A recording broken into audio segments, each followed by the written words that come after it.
Hey, welcome back to No Hype Beer Reviews. Unless it's your first time, then welcome. Please consider subscribing. If you do, hit the notification bell, get all the updates. That's it for today's video. It's Saturday, and Saturdays I do Cellar Saturday, where I drink something off the shelves behind me, or an aged beer someone sends me, which is the case today. Beer's courtesy of Billy. Thanks so much, Billy. I really appreciate it. So this is from 2015. I had to look it up. So it definitely has some age on it. It is North Coast Brewing Company's barrel-aged Old Rasputin Russian Imperial Stout. Stout aged in rye whiskey barrels. So I'm excited about three things. I like Old Rasputin. Maybe it goes without saying. I like that this is pretty darn old. And I really like its rye whiskey barrels, not bourbon barrels, which are typically my preference, but it's different. And that's what makes me excited about it. Let's see. 11.3% ABV. That's all it's worth reading.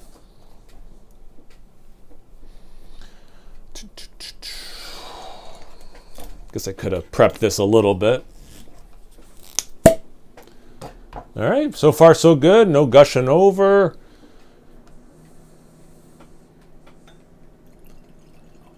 There was a nice pop to it. Seems like there's going to be some carbonation.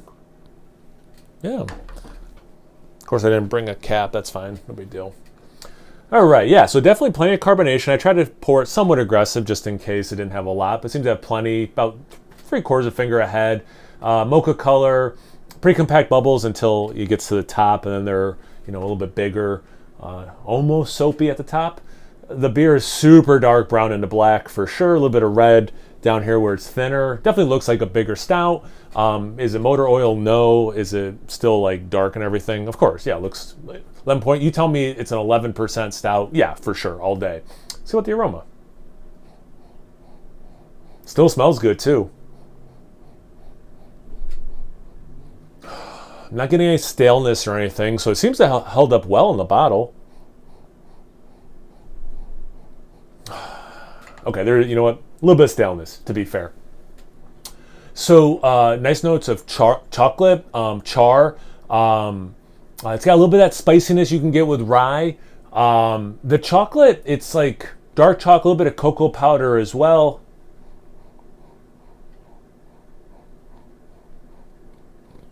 Non-barrel aged woodiness, like an earthy woodiness.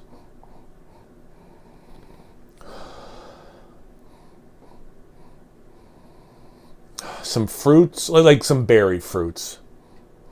That, you know how sometimes people, myself very much included, will say red berry.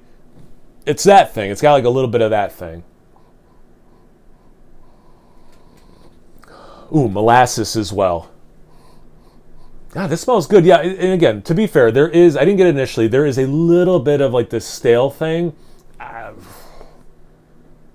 5% of what I'm smelling. No, let's round it. Let's just say 10% of what I'm smelling. 90% what I'm smelling, exactly how I want this beer to smell. So I'm stoked. Billy, thanks again, man. I really appreciate it. Cheers. Hope you're doing well.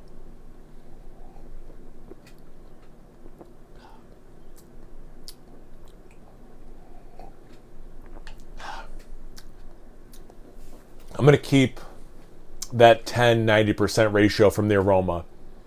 10%, this stale, flat kind of overarching, well, I shouldn't even say overarching, because there's times where the flavors are so impactful in this awesome way that they don't taste stale at all.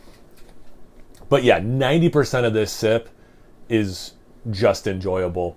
Definitely those chocolate notes are coming through.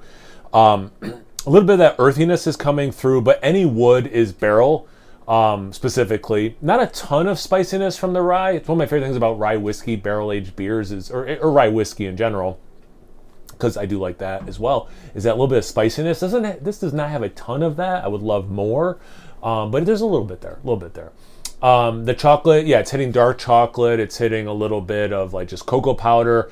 That molasses element's there.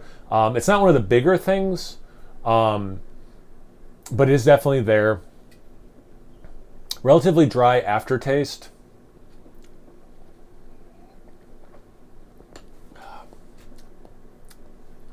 Ooh, a little bit of like, not, you know what's interesting? Okay, not 100% vanilla, not 100% coconut. Almost like this interesting hybrid, or like this flavor that kind of tastes like what I would think those two things in some sort of hybrid, not mixed together, but like if you could cross-pollinate those, like more like that, I would think. One of the weirder descriptors I've given. Sorry, I gotta do another sip. That was such a weird one, even for me, that I gotta like erase my brain. So reloading, take another sip, keep talking about it.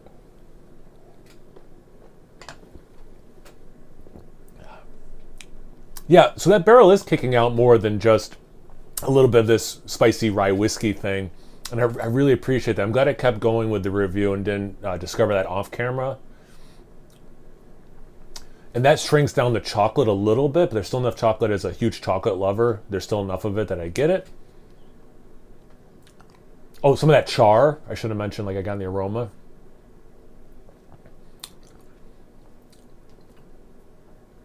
The aftertaste is where I notice more of the staleness. I'm realizing the sip itself, not super stale. Like I don't get like full on cardboard or anything. I don't get like infection or anything, nothing like that. And yeah, it's this aftertaste where I taste the staleness the most. Perfect world, I would have a glass of water and I could drink the water and wash away this aftertaste. It's the only part of this sip I'm not 100, or the only part of this experience I'm not all in on, and that'd be an easy fix. So it's kind of an interesting one. It seems to have held up well. I'm not gonna say this is peak prime, but yeah, the sip itself, great. It's just this aftertaste is a little bit not what I want the more I'm experiencing it. But yeah, it's cool. A lot of fun too. Billy, I'm curious, do you have another bottle? Have you had this recently? Anyone else, have you had this ever recently? What are your thoughts on bourbon barrel aged beers versus rye whiskey? Beers from 2015, I don't know. Anything you want to talk about, comment section below. Let's get a conversation going. Once you're done doing that, make sure you check me out on Instagram and Untappd. It's No Hype Beer Reviews at both those places. Please like, comment, subscribe, and most importantly, imbibe. Cheers, everyone.